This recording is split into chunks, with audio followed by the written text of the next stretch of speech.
हमारे पिछले वीडियोस में हमने पढ़ा कि हड़प्पन सिविलाइजेशन के बाद वैदिक कल्चर यानी वैदिक काल का उद्गमन हुआ।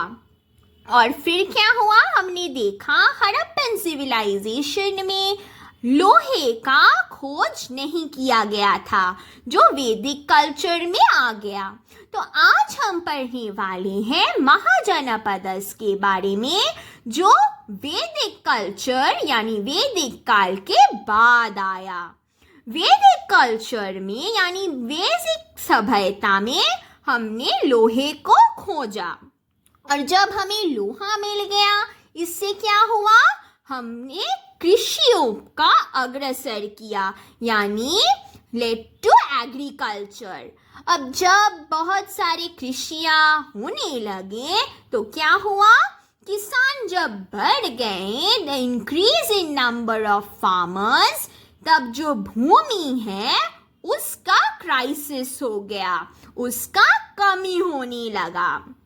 अगर आपको याद हो, हम जब पढ़ रहे थे ऋग्वेदा के बारे में और सारे वेदाओं के बारे में, तब हमने कहा आर्यंस जब आए थे आर्य कल्चर लेकर मिडिल एशिया से, मध्य एशिया से, तब हमारे आर्यन सोसाइटी यानी आर्यन समाज कैसा था, वो भाग किया गया था कुल, ग्राम, विश्व और जन में। बहुत सारे जन मिलाकर एक राष्ट्र होता था। ये सब हम पढ़ा चुके हैं।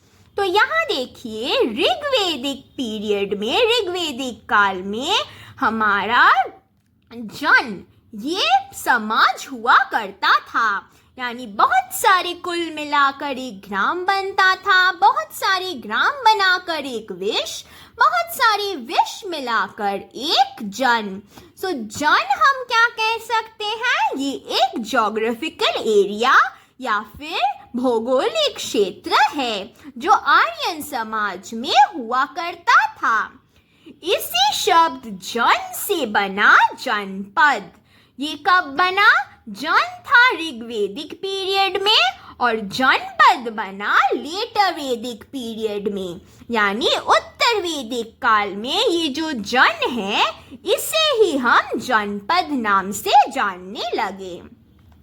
फिर हमने पढ़ा कि अराइवल ऑफ जैनिज्म, बुद्धिज्म, हमारे रिलीजियस मूवमेंट्स जो 600 बीसी में हुए यानी जो धार्मिक आंदोलन हुए 600 बीसी में, उसके कारण जैन धर्म, बुद्ध धर्म ये सब हुआ। इसके बाद क्या हुआ, इमर्जेंस ऑफ महाजनपदास। ये जो जैनिज्म, बुद्धिज्म आया उसी के लिए इस महाजनपदा का उत्पत्ति हुआ। ये जो महाजनपदा है ये कितने सारे हैं, 16। और इसके बारे में हम कहाँ से जानते हैं, बुद्धिज्म से भी जानते हैं, जैन धर्म से भी जानते हैं। बुद्धिज्म में कहाँ से जानते हैं, आयंतर निकाय, और जैनिज्म में कहाँ से जानते हैं, भगवती सूत्र।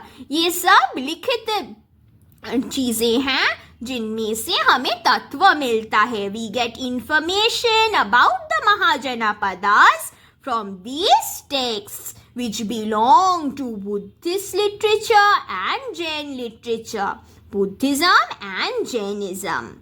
ठीक है, और हमारे पास कितनी महाजनपदा है, 16।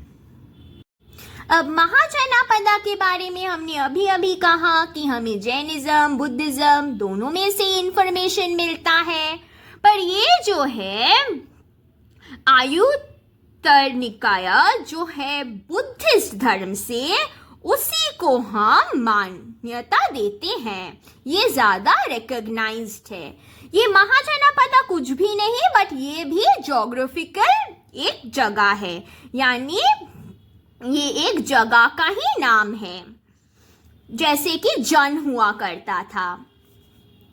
और हमें इस चैप्टर से ज्यादा कुछ नहीं, ये 16 जो महाजनपद है इनके नाम याद रखने होंगे और उनके राजधानी कौन से हैं याद रखने होंगे।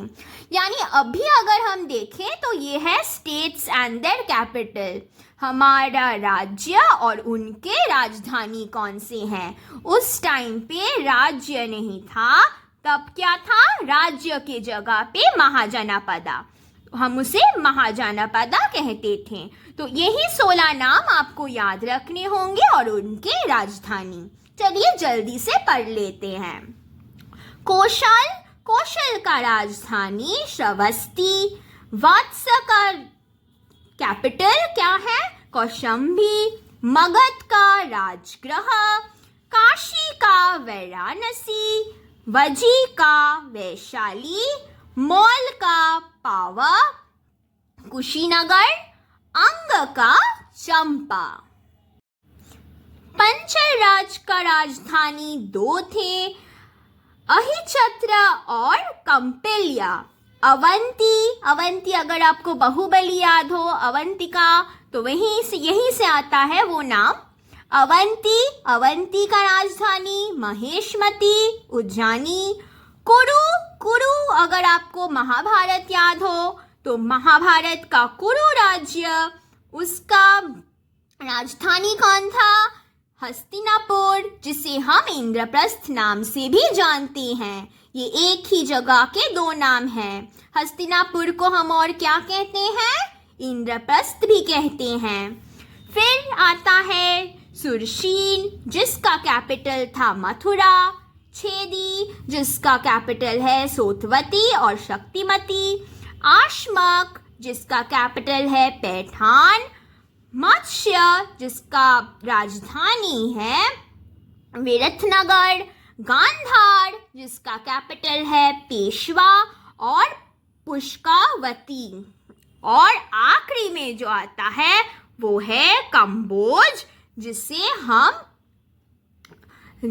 जिसका कैपिटल है हाटक। तो आपको ये सब पूरा रटना होगा, ये 16 नाम रटने होंगे और उनके राजधानी। इससे ज़्यादा महाजनपदास में से कुछ भी नहीं आएगा। तो आप जल्दी से इन्हें रट लीजिए और एग्ज़ाम बहुत अच्छे से दीजिए। हमारे नेक्स्ट वीडियो में हम हार्यक डायनेस्टी यानी हार्यक वंश से पढ़ेंगे। तो तब तक के लिए टाटा।